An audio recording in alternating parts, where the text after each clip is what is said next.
오늘로 윤석열 대통령 탄핵 심판이 끝납니다. 과거 대통령 탄핵 심판에 비춰보면 헌재가 2주간의 평일을 거쳐 다음 달 중순에 결론을 내릴 거란 전망인데요. 오늘 변론 종결 내용과 이후 전망을 박성배 변호사와 짚어보겠습니다. 어서 오십시오. 안녕하십니까? 네. 자, 오늘 탄핵 심판이 종결됩니다. 구체적으로 어떤 절차로 진행되나요? 먼저 마지막 변론기일에 서면 조사가 진행되고 서면 조사 이후에는 양측 대리인에게 종합 변론 2시간씩의 시간을 부여합니다. 나아가 소추위원과 피청구에게는 최종 의견 진술 시간으로 무제한을 부여하는데 이 관련해 재판이 언제 끝날지 예단하기는 어렵습니다. 그렇지만 무엇보다 헌법재판소 심판규칙상 헌법재판소는 소추위원에게는 최종 의견 진술 기회를 부여할 수 있고 피청구에게는 최종 의견 진술 기회를 부여해야 합니다. 예. 양측에 상당 시간을 부여함으로써 양측이 자신의 입장을 충분히 개진할 수 있는 기회를 부여하였다고 평가할 수 있습니다.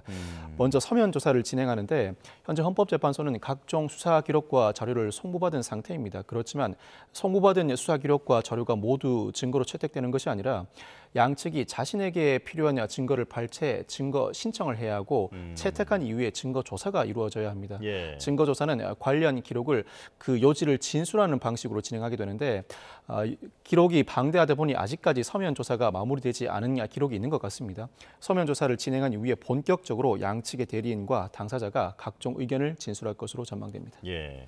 이 당사자 최종 의견 진술에는 시간은 제한을 두지 않는다라고 하는 부분이 좀 눈에 띄던데 그렇다면 무척 길어질 수도 있는 그런 가능성도 있는 건가요? 그렇다고 하더라도 오후 2시부터 재판이 시작되는 이상 예. 무한정 심야까지 이어질 가능성은 낮아 보입니다. 대체로 양측의 대리인이 종합 변론을 통해서 양측이 주장하고자 하는 내용은 충분히 개진할 것으로 보이고 여기에 더해서 당사자라고 할 수 있는 소추위원과 피청구인이 법적으로 진술하지 못하는 여타 내부 사정을 구체적으로 진술하는 절차를 밟을 것으로 보입니다. 예. 소추위원보다도 피청구인에게 최종 의견 진술 기회를 부여함으로써 자신이 그동안 하지 못했던 진술, 나아가 그동안의 소회를 충분히 밝힐 수 있는 기회를 부여할 것으로 보입니다. 그렇지만 시간상 제약에 따라 일단 최종 의견 진술에는 무제한 시간을 부여하지만 그렇게 오랜 시간이 걸릴까 무한정 시간이 이어지기는 어려워 보입니다. 예. 앞서 잠깐 언급을 해주셨습니다만 그렇다면 양쪽의 이 진술에서 어떤 내용이 담길 것으로 전망이 됩니까?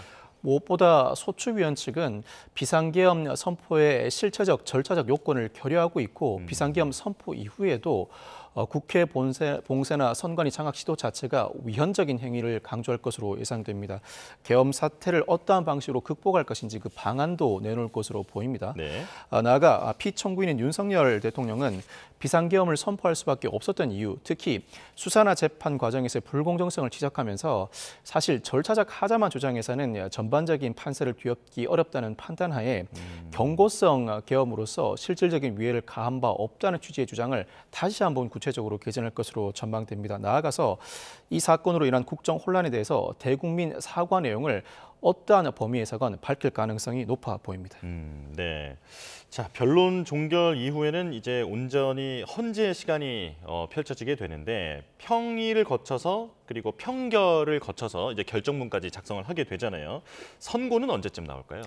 선고는 아마 마지막 변론기일 이후 2주 정도 뒤에 잡힐 것으로 예상됩니다. 평일은 재판관들이 논의를 하는 절차를 일컫고 예. 평결은 평의의 결과를 일컫습니다. 재판관들이 평의를 할 때는 일단 주심 재판관이 그동안 진행된 각종 재판 내용의 요지를 간략하게 요약해 설명하는 절차를 밟습니다. 이에 따라 재판관들이 그동안 가져왔던 심증을 밝히면서 평결 절차에 돌입하게 되는데 사실 이 사건 재판은 집중 심리가 이루어지면서 어느 정도 이제는 재판관들이 나름의 심증을 형성하고 있을 가능성이 높습니다. 그렇지만 평결 과정에서 서로 의견을 교환하면서 일부 의견이 바뀔 여지도 있고 평결이 마무리되면 주심 재판관이 이 결정문의 초안을 작성하게 됩니다. 예. 결정문의 초안을 작성하는 경우에도 헌법재판은 다른 재판과 다르게 다수 의견 외에도 소수 의견을 반드시 적시해야 하고 소수 의견의 근거도 상세하게 기재할 필요가 있습니다. 이와 같은 절차를 밟게 되는데 오늘 마지막 변론의 기일을 마치면서 따로 선고기일을 먼저 지정할 수도 있겠습니다만 이 평의와 편결 과정에 따라서 선고 이틀 내지는 3일 전에 선고기일을 지정할 수 있습니다. 선고기일을 지정하면서 며칠 후 전격적으로 선고가 될 것으로 보이는데 그 시점은 적어도 2주 이내로 전망됩니다. 예. 자, 2주 정도 걸린다라고 하는 전망은 오래 전부터 나왔었는데요. 그러다 보니까 그 사이에 대통령이 스스로 사임할 수도 있다라고 하는 그런 주장이 정치권 일각에서 제기가 됐었습니다. 자, 이게 법적으로 가능한지도 궁금하고요. 결국에는 헌재 판단이 필요하다는 얘기도 있던데 자세히 설명해 주실까요? 국회법상 탄핵 소추가 제기된 피청구인의 경우에는 그 임용권자가 사직원을 수리하지 못한다는 규정이 존재합니다. 그런데 예. 대통령의 경우에는 따로 임용권자가 존재하지 않죠. 국민이 직접 투표로 선출한 대통령이다 보니 국회법을 적용할 수 있을지 여부를 두고 논란이 제기되고 있는 것입니다. 이는 앞서 판례가 존재하지 않는데 만약 이 탄핵 소추 심판이 마무리된 이후에라도 대통령이 전격적으로 하야를 하게 된다면 예. 대통령이 일종의 사직을 하는 셈이 되는데 이와 같은 하야가 탄핵 심판이 진행되는 와중에 가능할지 여부를 두고 헌법재판소가 탄핵 심판 결론을 내리는 과정에서 이 부분도 함께 포함해 결론을 내릴 것으로 보입니다. 예. 즉 하야가 진행된다고 하더라도 하야가 가능한지 여부 나아가서 탄핵 심판에 대한 인용 기각 결정을 전반적으로 그 결정문에 담을 것으로 예상됩니다. 네. 자, 그리고 선고 절차까지 가는 과정에서 또 하나의 변수로 꼽혔던 게 마은혁 헌법재판관 후보자가 임명되느냐 하는 문제였습니다. 자, 하지만 오늘이 변론 종결일인데 결국은 임명이 안 된 상황이고요. 이대로라면 8인 선고가 되는 거잖아요. 8인 선고 가능성이 유력하게 점쳐집니다. 예. 만약 변론 종결 이후 선고일 사이에 전격적으로 마은혁 재판관이 임명된 경우에는 다소 논란의 여지가 있을 수 있습니다. 예. 이미 8인 체제를 넘어서서 9인 체제가 완비되었는데 마은혁 재판관을 배제하고 대통령에 대한 탄핵 심판을 선고하는 것이 적절한가라는 비판이 제기될 수 있고 이에 따라서 마은혁 재판관을 이 선고 결과에 반영하기 위해서는 이미 변론이 종결되었음에도 불구하고 재판을 재개하고 변론 재개 절차를 밟아야 합니다. 변론 재개 절차를 밟게 되면 물론 형사소송 규칙이 최근 개정되면서 헌법재판에도 영향을 미치고 간이한 방식으로 변론 재개를 진행할 수 있는 방안이 마련되긴 했습니다만 변론 재개에도 시간과 방식이 여러모로 논란이 제기되고 있는 상황이라 마은혁 재판관이 전격적으로 임명된다면 변론 재개 절차를 밟을 가능성 배제하지는 못할 것 같습니다. 그렇군요. 자, 그리고 경찰이 선고 날이 아직은 정해지지 않았습니다만 그 날에는 안전대비에 총력을 다하겠다. 가포 비상 발령을 검토하고 있다라고 밝혔는데 이게 어떤 조치입니까? 서울경찰청 직무대리가 경찰청에 탄핵심판 선고일에 가포 비상을 건의하고 있고 긍정적인 답변을 받고 있다고 밝힌 바가 있습니다. 예. 이 선고일에 대규모 인파가 모일 것으로 예상돼 돌발 상황이 우려되니 가포 비상을 발령해 달라는 취지인데 경찰의 비상 조치는 크게 병호, 을호, 가포 비상으로 나뉩니다. 모두 경찰관들의 휴가 사용은 제한되고 병호는 경찰 경력의 30%, 을호는 경찰 경력의 50%, 가포는 경찰 경력의 100% 동원을 준비하는 상황입니다. 통상 을호 조치는 대규모 국제 행사가 예상될 때, 가포 조치는 대규모 치안 위기 상황이 벌어질 때 발령됩니다. 가포 조치는 현실에서 거의 발령되는 경우가 드문데 대통령 탄핵 심판 선고에서만큼은 여러 물리적 충돌 가능성이 제기되고 있는 만큼 전격적으로 상당히 강한 조치를 예정해 두고 있는 것입니다. 경찰도 그만큼 엄중하게 지금 사안을 바라보고 있다라는 말씀이신데요. 자, 이렇게 지금 윤석열 대통령에 대한 탄핵 심판이 막바지에 접어들었습니다. 윤 대통령에 대한 탄핵 심판 쟁점 5가지가 있는데 간단하게 한번 정리해 주실까요? 무엇보다 비상계엄 선포 자체가 실체적, 절차적 요건을 거쳤는지 그리고 비상계엄 포고령 1호, 즉 국회활동 금지 조치가 우연인지 나아가서 비상계엄 선포 이후에 국회 봉쇄 또한 선관위 장악 시도가 실질적으로 존재했는지 마지막으로 정치인 등 주요 인물에 대한 체포 지시가 있었는지가 주된 쟁점이라고 할 수 있습니다. 네.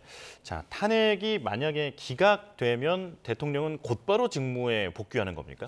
탄핵 심판에서 기각 결정이 이루어지면 대통령은 곧바로 직무에 복귀하게 됩니다. 예. 탄핵 소추 자체로 직무 집행이 정지되었다가 기각되면 곧바로 직무에 복귀하게 되는 것이고 직무에 복귀한다면 향후 전국 방향은 알 수 없습니다. 안정을 찾을 수도 있고 더 혼란이 야기될 수도 있습니다. 예. 만약 탄핵 심판이 인용된다면 이때는 곧바로 대통령 고리 상태인 만큼 헌법에 따라 이 고리된 때로부터 60일 이내 대통령 선거가 실시되어야 합니다. 예. 2주 뒤 탄핵 심판 선고가 예정됨을 전제로 한다면 결국 5월 중순에는 대통령 선거가 이루어지게 되는 것입니다.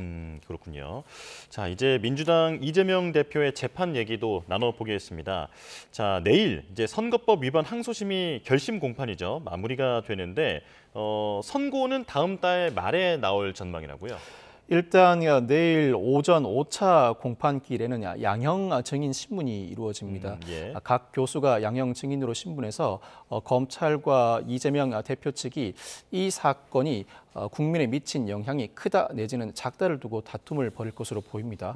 오후에는 특이하게도 이재명 대표 본인에 대한 피고인 신문이 예정돼 있습니다. 예. 1시간 20분간 검찰과 변호인 측이 피고인 신문을 진행하고 이후에 양측이 최후 진술을 하게 됩니다.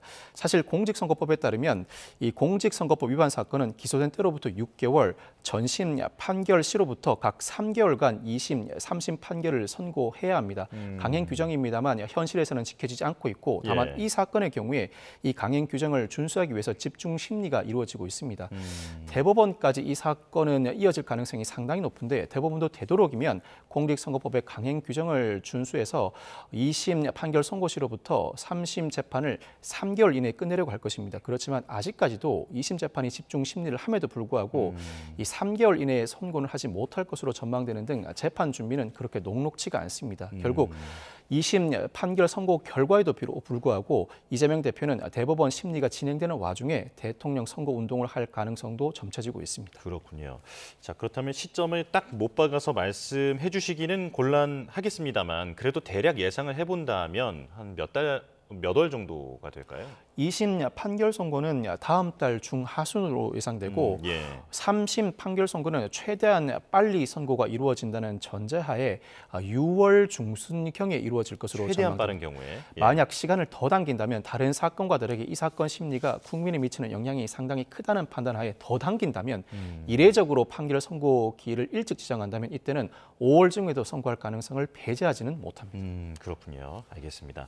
자, 지금 이 항소심의 핵심 쟁점은 이른바 김문기 몰랐다 발언 그리고 국토부로부터 협박을 느꼈다라고 하는 발언에 대한 쟁점이 펼쳐지고 있는데 자, 지금 양측이 어떤 주장을 하고 있는지 간략하게 정리해 주시죠. 1심에서 유무죄가 갈린 부분을 두고 양측의 입장이 팽팽하게 맞서고 있습니다. 네. 1심에서는 해외 출장 중 김문기 전 차장과 골프를 치지 않았다. 나아가서 식품연구원 용도 변경과 관련해서 국토부로부터 협박을 받았다는 취지의 발언은 공직선거법상 허위사실 공표로 유죄 판결을 선고받았습니다. 다만 김문기 전 차장을 몰랐다는 부분은 일종의 인식의 영역으로서 공직선거법상 허위사실 공표 대상인 행위와 관련된 설명이 아니라는 이유로 무죄 판결이 선고되었습니다. 네. 검찰은 이 무죄 판결도 유죄 판결이 선고되어야 한다는 입장, 이재명 대표 측은 1심의 유죄 판결은 무죄로 귀결되어야 한다는 입장을 내비치고 있습니다. 나아가서 이재명 대표 입장에서는 1심 판결 즉 징역 1년에 집행유예 2년 선고가 항소심 나아가 대법원 판결로도 그대로 유지된다면 향후 피선거권이 10년간 제한됩니다. 대통령 선거에 당장 출마할 수 없는 중대한 위험 부담을 안게 되는데 예. 유죄 판결이 선고된다고 하더라도 선거에 미치는 영향 등을 고려할 때 이와 같은 피선거권 박탈은 지나치게 가혹하다. 즉 공직선거법 위반상 벌금 100만 원 이하가 선고될 때에는 피선거권에 제한이 없는 이상 양형에 관한 주장도 적극적으로 개진하고 있습니다. 그렇군요. 자, 변수가 될 수 있는 그 가능성에 대해서도 여쭤보고 싶은데요. 그러니까 1심에서는 피선거권 박탈의 중형이 나왔는데 이게 2심에서는 만약에 야권이 주장하는 대로 무죄 이런 식으로 크게 바뀐다라고 하면 그 바뀌게 되는 어떤 요소가 있을 것 아닙니까? 네. 어떤 부분이 변수가 될 수 있을까요? 만약 무죄 판결이 선고된다면 무엇보다도 이와 같은 발언이 허위사실 공표로 볼 수 있는가? 허위사실 공표죄는 어떠한 말을 한다고 해서 무조건 처벌하는 규정이 아닙니다. 무엇보다 이 후보자의 직업, 경력, 신분, 행위에 대한 설명 가치가 있어야 합니다. 그런데 만약 무죄 판결이 선고된다면 해외 출장 중 김문기 전 차장과 골프를 치지 않았다, 식품연구원 용도 변경과 관련해 국토부로부터 협박을 받았다라는 취지의 발언이 공직선거법상 처벌 대상으로 삼고 있는 후보자의 직업, 경력, 신분, 행위 등에 관한 허위사실 공표가 아니라는 취지로 무죄 판결이 선고될 수 있습니다. 특히 방송사에 출연해서 각종 발언을 쏟아낸 부분과 관련해서는 질문을 받고 답변을 하는 과정이었습니다. 질문을 받고 답변을 하는 과정은 즉각적인 반응으로서 사전에 충분히 이 상황을 인지하고 발언했다고 보기 어렵다. 고의가 부족하다는 취지로 무죄 판결이 선고될 가능성도 배제하지 못합니다. 그렇지만 유죄 판결이 선고된다면 피선거권 제한은 불가피해 보입니다. 유죄 판결이 선고된다면 적어도 1심과 같은 징역 1년의 집행유예 2년 선고는 아니라고 하더라도 벌금 100만 원 이상 선고는 상당히 유력해 보이는데 벌금 100만 원 이상만 선고된다고 하더라도 피선거권은 5년간 제한됩니다. 당장 대통령 선거에 출마하지 못하는 부담은 그대로 유지되는 이상 이재명 대표 입장에서는 양형 재판상 2심 재판이 마지막 재판입니다. 대법원은 양형을 다루는 재판 단계가 아닙니다. 예. 무엇보다 유무죄의 판단과 별개로 양형도 최대한 유리하게 감형을 끌어내야 하는 부담을 안고 있습니다. 예. 자, 변호사님 말씀을 들어보니까 어떤 재판부의 해석이 달라질 수 있는 그런 가능성에 대해서 언급을 해주셨는데 만약에 이제 언론이라든지 이런 부분에 아직 밝혀지지 않은 새로운 증거나 어떤 변수가 등장할 가능성도 있는 거죠.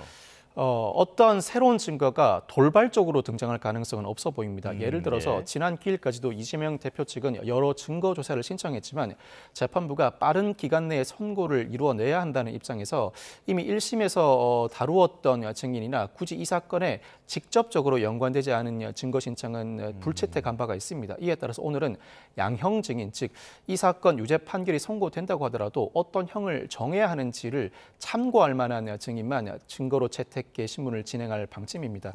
돌발적인 변수가 발생한다기보다는 유무죄 판결이 엇갈린다면 1심에서부터 지금까지 이미 현출된 증거와 증인을 바탕으로 어떠한 해석을 할 것인지가 주된 쟁점으로 불거질 것 같습니다. 예. 공직선거법상 허위사실 공표 행위에 해당하는가, 검사가 제시하는 각종 공소사실이 이와 같은 공직선거법상 허위사실 공표에 해당하는가, 나아가서 해석상 피후보자, 나아가서 후보자의 직업, 경력, 신분, 행위에 관한 설명 가치가 있는가를 두고 해석이 엇갈릴 수 있는 대목은 분명히 존재합니다. 그렇군요. 자, 그리고 이 대표의 대북 송금 혐의 사건에서는 재판부가 전원 변경이 됐습니다. 대법원이 재판 갱신 절차라는 것을 규칙을 개정했다라고 하는데 이게 어떤 내용이 개정이 된 건가요?